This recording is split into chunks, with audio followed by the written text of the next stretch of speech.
तो good morning या कहूँ good evening everyone, you are welcome to my YouTube channel. ये क्रूर डुक वाली स्टोरी का पार्ट 9 है और ये सीजन 2 का आखिरी एपिसोड है। So let's begin. Damian gills को गिरफ्तार करवाकर अपने सामने लेकर आता है। वो उसे देखकर मुस्कुराते हुए बोलता है, ईश्वर की सेवा करने वाला इंसान काफी थका हुआ दिखाई दे रहा है।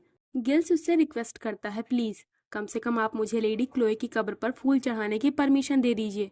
डैमियन बोलता है, क्या फूल? वैसे ये थोड़ा मुश्किल हो सकता है। गिल्स बोलता है, पर वो क्यों? डैमियन बोलता है, क्योंकि मैंने उसकी कब्र खोद डाली है। गिल्स चिल्लाकर कहता है, तुम एक राक्षस हो। तुम कभी भी एक इंसान नहीं बन सकते। तुम्ही ने उन्हें मार डाला। वो इमोशनल हो जाता है। डैमियन अपने सैनिकों से बोलता है, मैं गिल्स से अकेले में बात करना चाहता हूँ।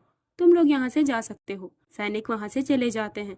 गिल्स डैमियन से पूछता है, तो बताओ तुम्हें लेडी क्लोए को मारकर कैसा महसूस हो रहा है? तुमने उनका जीना हराम कर रखा था, तो क्या अब तुम्हें चैन मिल गया? डैमियन उसके नजदीक आते हुए बोलता है, नहीं।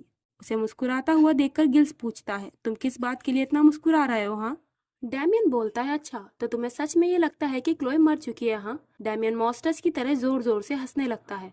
वो बोलता है, तो इसका मतलब क्लोए अपने नौकर के साथ नहीं भागी है? हाँ, मुझे ये पता था कि मेरी पत्नी एक वफादार औरत है। गिल्स कहता है, क्या तुम्हारा दिमाग सच में खराब हो गया है? डैमियन उसके कानों के पास आकर बोलता है, गिल्स क्या मैं तुम्हें एक राज की बात बताऊं? क्लोए मरी नहीं है, वो जिंदा है। क्या ये जानकर तुम्हें खुशी हुई? गिल्स मन में कहता है, इस इंसान का दिमाग शुरू से ही खराब था, पर लगता है अब ये पूरी तरह से सनक चुका है। वो बोलता है, लेडी क्लोए की मौत से इनकार करने पर तुम्हें तुम्हारे पापों से मुक्ति नहीं मिलेगी, समझे? मैं उनकी बची हुई अस्थियों को खोजूंगा और उन्हें वर्डियर स्टेट में जाकर दफना दूंगा। मैं उन्हें इस जगह पर अकेले नहीं छोड़ सकता। डैमियन बोलता है, तुम्हारा जो मन में आए वो करो, क्योंकि मैं क्लोए को वापस से जिंदा कर दूंगा। गिल्स क्लोए की कब्र के पास बैठा होता है। डैमियन गिल्स को खिड़की से देखते हुए सोचता है, क्लोए शायद तुमने पहले ही सब कुछ देख लिया था, है ना? तुमने ये अंदाजा लगा लिया होगा कि मैं तुम्हारे अचानक मर जाने पर सवाल उठाऊंगा और गिल्स की तलाश करूंगा। इस बात से ये साफ होता है कि तुमने गिल्स के साथ हाथ क्यों नहीं मिलाया। तुम अपने वफादार अटेंडेंट की हर कीमत पर रक्षा करना चाहती थी। तुमने मेरे दिल को जलाकर राख कर दिया और अब मुझे अपनी हार का एहसास हो रहा है।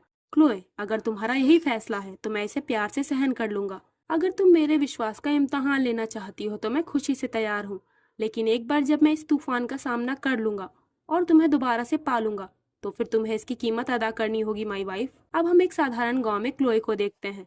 वो अपना नाम क्लोए से बदलकर क्लेयर रख लेती है। देन कुछ दिनों बाद डैमियन थीसे के महल में आ जाता है।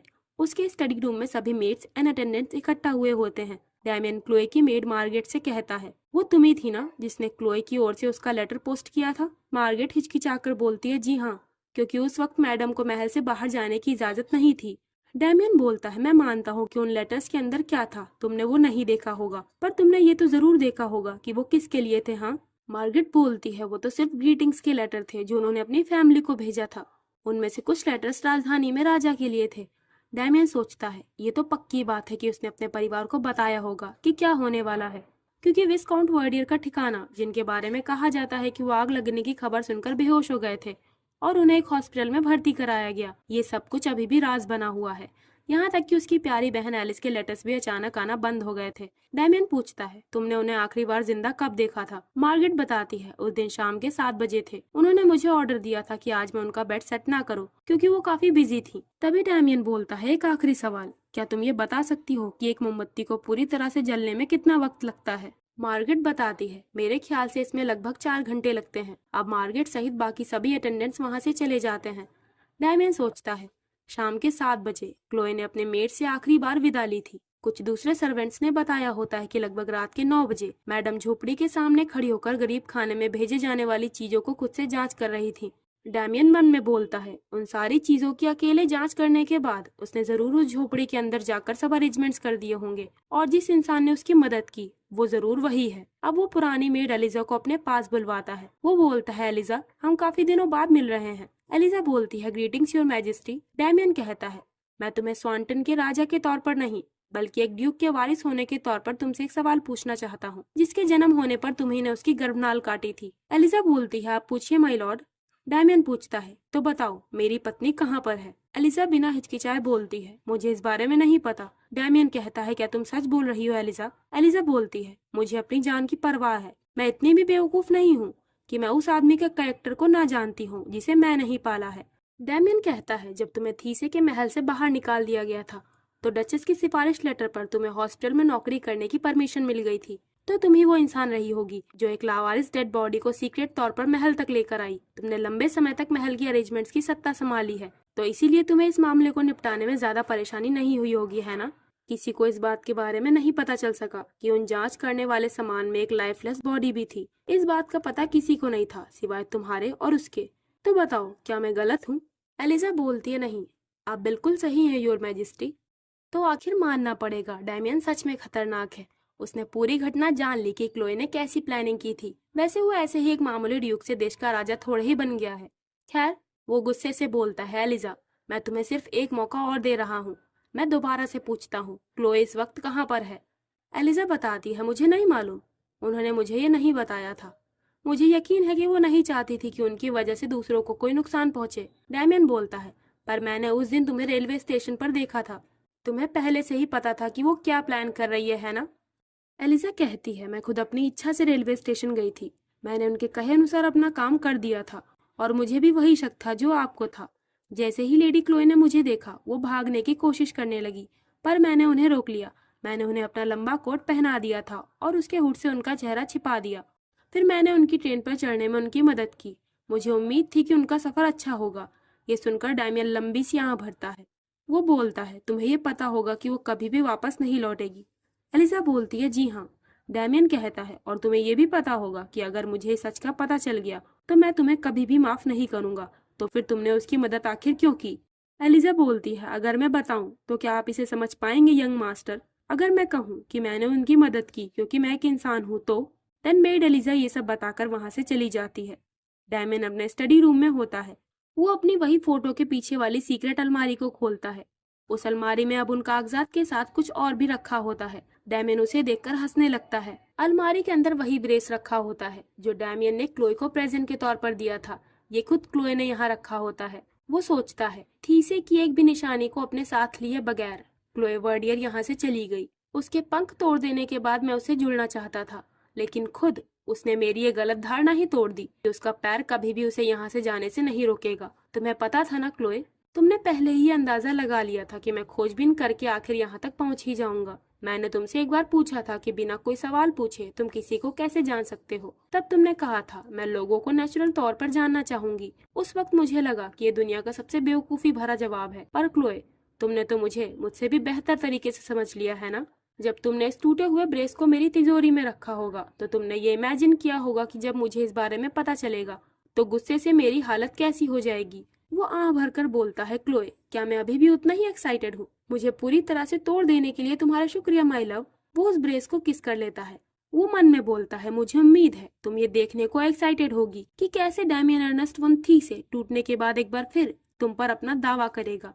अब क्लोए के थीसे स्टेट से चले जाने के 1 साल बाद जेन वायर शहर, जो कि डची ऑफ कार्टर के साउथ एरिया में है, क्लोए वहां पर होती है। डची ऑफ कार्टर की स्वानटन देश के साथ अच्छे रिश्ते नहीं हैं, और कार्टर देश ने ही डैमियन के राजा बनने पर जोहानिस को पनाह दी थी, इसीलिए उनके बीच दुश्मनी सा व्यवहार है। वहाँ के एक घर में एक औरत बोलती है, अगर तुम ना होती क्लेयर तो अब तक हमारी सोफी शायद पहले ही भाग गई होती और उसने जुड़वा बच्चों को जन्म दे दिया होता। मैं बहुत आभारी हूँ कि तुम उसकी गवर्नेस हो। क्लोए कहती है, वो तो सिर्फ एक 10 साल की बच्ची है। तो क्लोए थीसे से आकर डची ऑफ कार्टर के शहर में रह रही होती है। वो यहाँ अपना नाम क्लियर रखकर एक बच्ची सोफी की गवर्नेस के तौर पर काम करना शुरू कर देती है। सोफी की मॉम बोलती है, ये तो मैंने बस ऐसे ही कह दिया, पर वो कुछ ज्यादा ही शरारती है। क्लोए बोलती है, बच्चे ऐसे ही होते हैं। मुझे जलन हो रही है कि आपका इतना प्यारा और हेल्दी बच्चा है। बाहर बारिश होने लगती है। सोफी की मॉम सोफी को अंदर बुलाने लगती है। क्लोए सोचती है, 1 साल बीत चुका है, इसके बावजूद अभी भी मुझे वो महसूस होता है। शायद हमारा अलग होना तय था। उस तूफानी रात में जब मुझे तुम्हारा राज पता चला,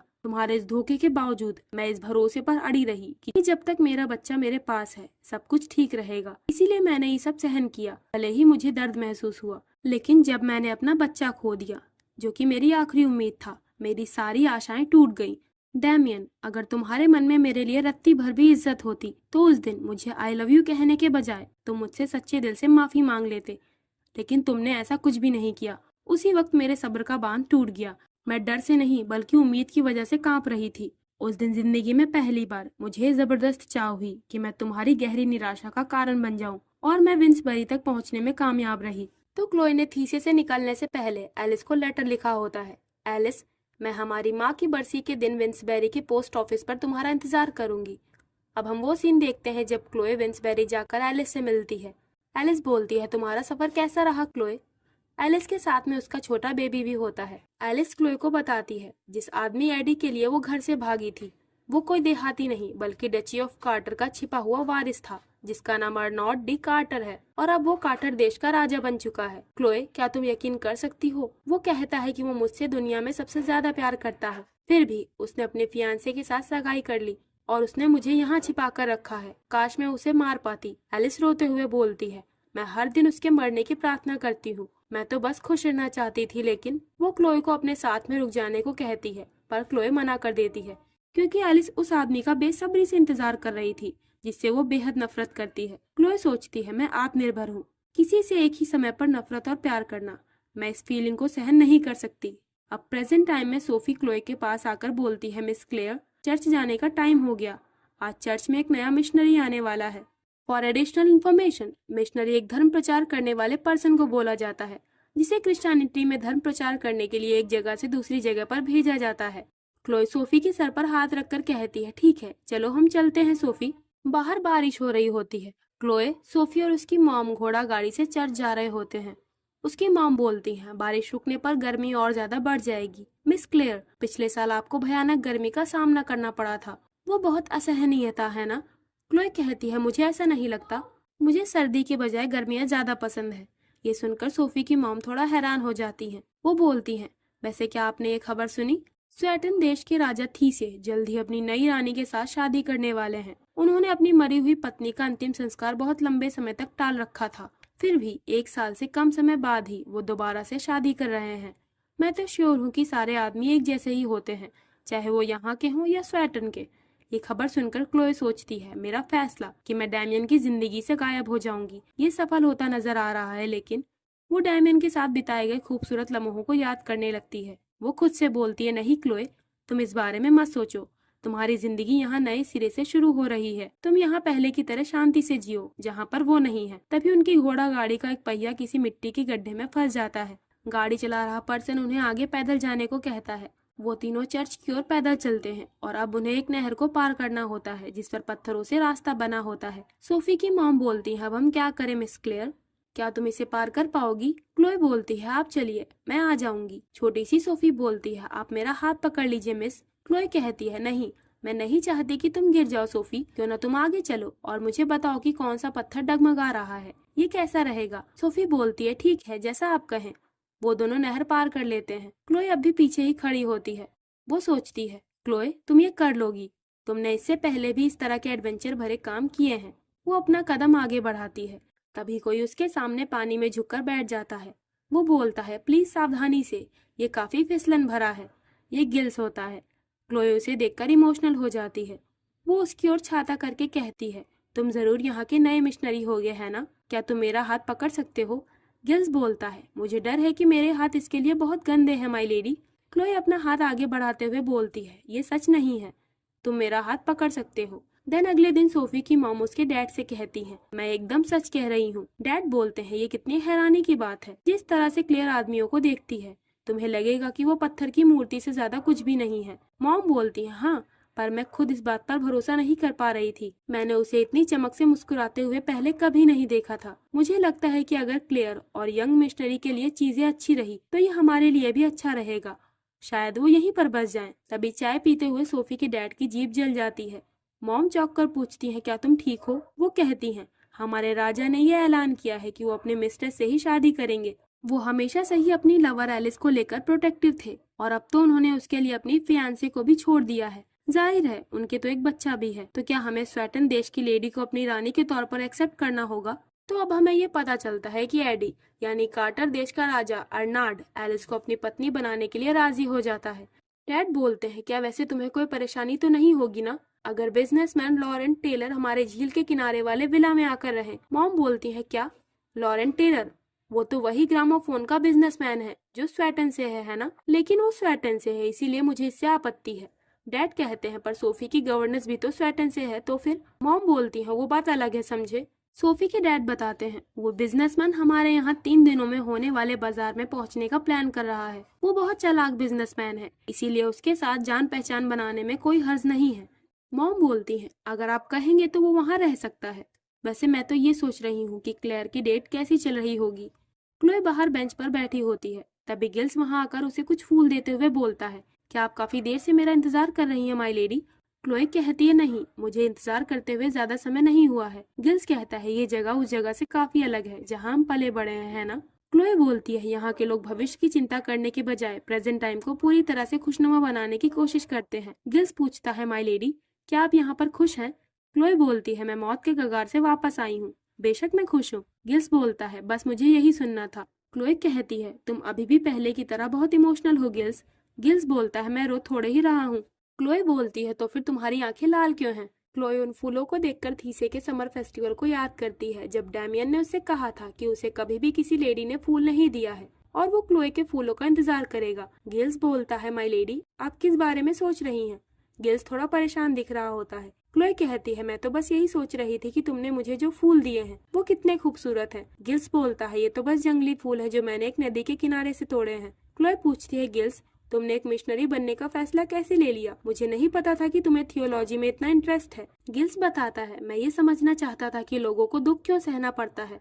जब मैंने आपके बारे में सुना तो मुझे ये महसूस हुआ कि मैं आपको बचाने के लिए कुछ भी नहीं कर पाया, जिससे मुझे बहुत दुख पहुंचा। मैं ये गिल्ट सहन नहीं कर पाया कि जब मुझे मौका मिला तो मैंने आपका हाथ पकड़कर भागने का हौसला नहीं किया। मैं जानता हूँ कि आपने एक बार मुझसे कहा था कि जो कुछ भी होगा वो खुद आपकी इच्छा से लिया हुआ फैसला होगा, फिर भी मैंने आपकी मौत पर शक करने का नहीं सोचा। क्लोए कहती है मैं चाहती थी कि तुम ये यकीन कर लो कि मैं मर चुकी हूँ, क्योंकि अगर तुम्हें ये पता होता कि मैं जिंदा हूँ तो तुम कभी भी हार ना मानते। तुमने मुझे बचाने के लिए अपनी पूरी कोशिश की होती, यहाँ तक कि तुम अपनी जान की बाजी तक लगा देते। गिल्स मैं ये सोच भी नहीं सकती कि जिन लोगों को मैं प्यार करती हूँ वो दुखी हो जाएं। तो इस तरह चीजें बदलती गईं और इसका रिजल्ट ये हुआ कि अब मैं खुश हूँ। इधर डैमियन सूट वूट पहनकर कहीं जा रहा होता है। घर आने पर क्लोए गिल्स के दिए हुए फूलों को वास में सजा देती है। वो सोचती है गिल्स आज भी हमेशा की तरह भावुक और एक्साइटेड है। वो एक मिशनरी बनने के लिए एकदम सही है। तभी सोफी की मॉम क्लोए से मिलने उसके कमरे में आती हैं। वो बोलती हैं मिस क्लेयर इस समय आपको परेशान करने के लिए मैं माफी चाहती हूँ। अब जब मेरे पति और बच्ची सो गए हैं तो आखिरकार मुझे चैन मिला है। तो मुझे बताइए उस हैंडसम मिशनरी के साथ आपकी डेट कैसी रही? क्लोए कहती है वैसे मैं इस मुलाकात को डेट नहीं कहूंगी, लेकिन ये खुशनुमा था। सोफी की मॉम कहती है चलो भी ये तो साफ है कि जिस पल उसने तुम्हें देखा उसी वक्त तुम पर फिदा हो गया था। और इसके बारे में जरा सोचो क्लेयर, एक पादरी का फ्यूचर सुरक्षित है तो फिर इससे बेहतर शादी का प्रपोजल क्या हो सकता है? तुम सोच रही होगी कि मैं बेवकूफी भरी बातें कर रही हूँ, लेकिन मैं ईमानदारी से चाहती हूँ कि तुम खुश रहो। क्लोए सोचती है जहाँ तक गिल्स से शादी करने का सवाल है ये बहुत अजीब होगा। क्लोए ये सोचकर हंसने लगती है। सोफी की मॉम पूछती है तुम क्यों हंस रही हो? क्लोए बताती है दरअसल मैं अभी शादी के बारे में सोचने के लिए रेडी नहीं हूँ। मॉम कहती है क्लियर इस बारे में ज्यादा सोचने की जरूरत नहीं है, तुम्हें केवल एक ही बात पर विचार करने की जरूरत है। जब तुम उसके साथ में होती हो क्या तुम्हारा दिल तेजी से धड़कने लगता है? अगर ऐसा ही है तो और किसी चीज से क्या फर्क पड़ता है? क्या मैंने सही नहीं कहा? क्लोए डैमियन का चेहरा याद करके सोचती है शायद आपने सही कहा।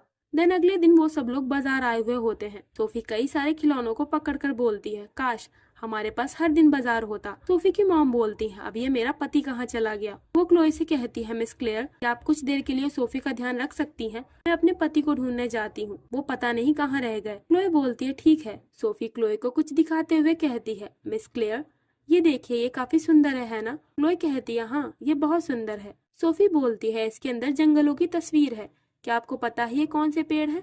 क्लोए थोड़ा उदास होकर बताती है ये बर्च के पेड़ हैं। सोफी बोलती है ये जरूर एक म्यूजिक बॉक्स है, आपको क्या लगता है इससे म्यूजिक बजेगा? क्लोए कहती है तुम इसकी चाबी घुमाने की कोशिश करो। सोफी उस म्यूजिक बॉक्स की चाबी घुमाती है और उसमें से म्यूजिक बजने लगता है। क्लोए वो म्यूजिक सुनकर थीसे के समर फेस्टिवल को याद करती है। वो डैमियन के साथ डांस कर रही थी। वो सोचती है आखिर ये वही म्यूजिक क्यों है? तभी सोफी की मॉम अपने हस्बैंड के साथ आते हुए कहती है मिस क्लेयर आखिर मैंने इन्हें ढूंढ लिया, मुझे इन्हें ढूंढने के लिए कुछ ज्यादा ही दूर जाना पड़ा। सोफी की मॉम बोलती है हमें माफ करना क्लेयर, मेरे पति ने कहा कि इन्हें हमारे विला में ठहरने वाले मेहमान का स्वागत करने जाना है। दरअसल ये स्वेटन से हैं। रुको मैं अभी तुम्हें इनसे मिलवाती हूँ। क्लोए का दिल जोरों से धड़कने लगता है। सोफी की मॉम बोलती है क्लेयर ये मिस्टर लॉरेंट टेलर है, ये एक फेमस बिजनेसमैन है। वो बिजनेसमैन लॉरेंट सर झुकाकर बोलता है, मैं आपको इंतजार कराने के लिए माफी चाहता हूँ। मैंने आपके कहे अनुसार सही से सारे मामले सुलझा लिए, लेकिन लगता है मैं थोड़ी देरी से यहाँ पर पहुंचा हूँ। तो ये और कोई नहीं बल्कि डैमियन ही होता है, जो अपनी असली पहचान छिपाकर आखिरकार क्लोए तक पहुंच ही जाता है। क्लोए को अपने सामने साक्षात डैमियन को देखकर बड़ा वाला झटका लग जाता है। उसे याद आता है कि उसने आखिरी बार डैमियन को भेजे गए लेटर में लिखा था कि आप अच्छे से अपने सारे मामले निपटा लेंगे और हम दोनों जल्द ही मिलेंगे। पर डैमियन को यहाँ दूसरे देश डची ऑफ कार्टर में देखकर वो शॉक्ड हो जाती है। और इसी के साथ इस स्टोरी का सीजन 2 भी यहाँ पर एंड हो जाता है। वैसे अगले सीजन 3 में इस स्टोरी की एंडिंग हो जाएगी। तो आप लोग अगले पार्ट के लिए एक्साइटेड रहना, मैं जल्द ही अगला पार्ट भी लेकर आऊंगी। और इसी के साथ हम इस पार्ट को भी यहाँ पर एंड करते हैं।